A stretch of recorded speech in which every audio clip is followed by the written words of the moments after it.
भारत ने कई बार बातचीत के रास्ते इसका समाधान करने का प्रयास किया है। हमने आज जो महारत पाई है उसको लगातार अपग्रेडेड। ভারত ও পাকিস্তানের মধ্যকার ঐতিহাসিক শত্রুতা কখনোই শেষ হওয়ার নয়। এই দুই চিরশত্রুর বৈরিতা এবার কাশ্মীর ছাড়িয়ে গুজরাট সীমান্তেও ডালপালা মেলছে।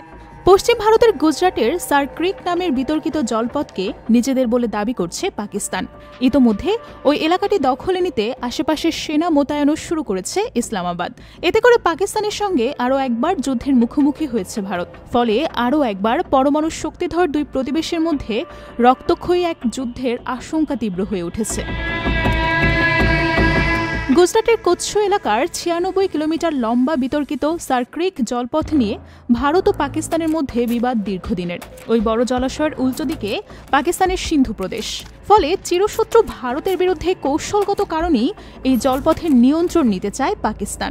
ভারতের জন্য সার ক্রিক জলপথের কৌশলগত গুরুত্ব অপরিসীম।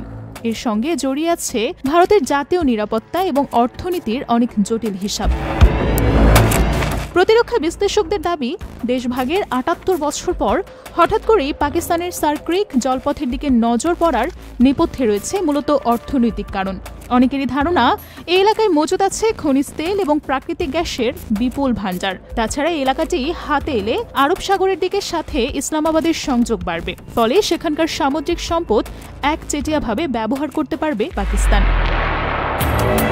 ১৯৪৭ সালে দেশভাগের সময় গুজরাট ভারতের অন্তর্ভুক্ত হলেও সার ক্রিক জলপথের আন্তর্জাতিক সীমান্ত নির্ধারণ করা যায়নি। ফলে গত ৬০-এর দশকে সার ক্রিকের সমুদ্র সীমাকে কেন্দ্র করে নয়াদিল্লির সঙ্গে ইসলামাবাদের তীব্র ঝামেলা শুরু হয়। ১৯৬৫ সালের জানুয়ারিতে গোটা কচ্ছের রন এলাকায় সিন্ধু প্রদেশের অন্তর্ভুক্ত বলে দাবি করে পাকিস্তান। এই রন এলাকা নিয়ে সংঘাতেও জড়ায় ভারত এবং পাকিস্তান। শেষ পর্যন্ত কচ্ছের রন এলাকার সীমান্ত বিবাদের নিষ্পত্তি করতে গঠিত হয় আন্তর্জাতিক ট্রাইব্যুনাল। কিন্তু আন্তর্জাতিক ট্রাইব্যুনালও সার ক্রিকের সমুদ্র সীমা সংক্রান্ত বিবাদ মেটাতে পারেনি। ২০১৯ সালে নতুন করে বিবাদের সূত্রপাত করেন ইসলামাবাদের সাবেক প্রধানমন্ত্রী ইমরান খান। ওই বছর হঠাৎ করে দেশের নতুন মানচিত্র প্রকাশ করেন তিনি। সেখানে সার ক্রিকের পাশাপাশি গুজরাটের জুনাগড়কেও পাকিস্তানের অংশ বলে দাবি করে বসেন ইমরান। নয়াদিল্লি এর তীব্র প্রতিবাদ জানালে দুই পক্ষের মধ্যে উত্তেজনা বাড়তে থাকে। ভারতীয় গোয়েন্দাদের ধারণা, সার ক্রিকের আশেপাশের এলাকায় ক্রিক ব্যাটালিয়ন নামের একটি বিশেষ বাহিনীকে মোতায়েন রেখেছে ইসলামাবাদ। পাশাপাশি আরব সাগরের দিকে টহলদারি বাড়িয়েছে ইসলামাবাদের যুদ্ধজাহাজগুলো। এছাড়া সিন্ধু প্রদেশের দিক দিয়ে সার ক্রিককে ঘিরতে একাধিক সেনা চৌকি তৈরি করেছে পাকিস্তান।